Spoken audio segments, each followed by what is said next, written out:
KTN, jina langu ni Noel Nabiswa. Licha ya waziri wa elimu Julius Migos kutoa ahadi kwamba watairejeshea hadhi yake chuo kikuu cha Moi kule Eldoret, wahadhiri na wanafunzi chuoni humo wameendelea kukata tamaa, kwani iliyokuwa mojawapo ya taasisi kubwa ya elimu humu nchini imeyumbishwa na mawimbi makali ya usimamizi mbaya. Elvis Kosgei anaarifu zaidi. Chuo kikuu cha Moi kiliopo kitaifa na jiji kuu la Eldoret lijizolea sifa kutokana na ukwasi mkubwa katika bahari ya elimu, ila mambo yameonekana kwenda mrama kwa kile wadau chuoni humo wametaja kuwa usimamizi mbaya. Licha ya wahadhiri kutia saini mkataba maelewano mnamo Jumamosi, kidagaa kimeonekana kukiozea chuo hiki. Moi University is the only university where majority of the members who make key decisions in the institution are acting. We don't have substantive officers running the institution.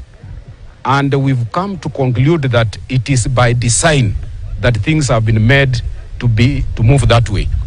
And especially, there are those critical areas of an institution which have been messed up intentionally. That it was taken from an institution which probably had about 2,000 students and he's thrown to manage an institution which has 40,000 students. I think the mismatch is obvious there, that Professor Isaac Sanga, the struggle that he has had to put up is because these issues were well beyond his ability. Madeni zaidi ya bilioni 8.6, mrahaka mbaya na jamii, pamoja na wanafunzi na wahadhiri, chuo hiki kimegeuka kuwa kimumunye kilichoharibikia ukubwani. The decision making organs of Moi University are faulty. Those key officers are wanting. When we go to the Senate is the major decision making body for all the academic programs of a university. Heads of departments are acting. Why are they acting? Those who are qualified have been bogged off, and now they have been left with those who don't qualify to sit in those offices. That is why it has been triggered that way, such that the ideas of only one fellow goes through the Senate, and the Senate's work is just to rubber stamp. Mgomo wa wahadhiri uliodumaza masomo ya wanafunzi kwa muda ulionekana kutia msumari moto kwenye kidonda katika chuo hiki ambacho kilionyesha dalili ya kuyumbishwa na dhoruba ya usimamizi mbaya. Sijaattend any class.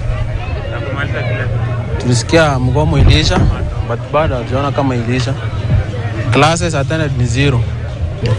Yeah, ingekuwa ni option, ingekuwa ni rahisi.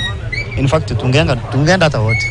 Yeah, tumeteseka sana. Sina marks ya first year, ya second year, third year because our lecturers are discouraged. Mwanafunzi wa sayansi na mawasiliano anasema kwamba amedhikika kwa muda kiasi cha kuuza mboga nje ya shule baada ya ndoto zake za kuhafili kugonga mwamba. Most of us are youths, hatuna kazi. So unajipata it is better ukuje ukue mama mboga, ukue self-employed. And so because you are self-employed, wasijaribu kutufungia Moi because tutateseka zaidi. Babu biashara imeenda chini sana. Sasa serikali sijui mtatuokoa aje. Muokoe university, muokoe wanafunzi pia, na si pia wana biashara tutapata kitu yenye tutalipia watoto wetu pia. Profesa Mananua Kondo hapa. Sasa mwambie president akuja saidia sisi hapa. Tuko shida kabisa. Ama tutafute delegation, tutafute ama tu appoint chief around hapa. Tuko na shida kabisa. Kwamba dau la chuo kikuu cha Moi lilianza kuzama zaidi mwongo mmoja uliopita. As a government that will not allow Moi University to go down on account of governance or any other interferences. Not only Moi University, but all the other issues. But now, since we are here, let's start from here so that things get straight. To providing quality education and enabling all the students to complete their courses and degree programs without delays. Wadau huku wanaimani kwamba watafanikisha mustakabali wa wengi. Elvis Kosgei, KTN.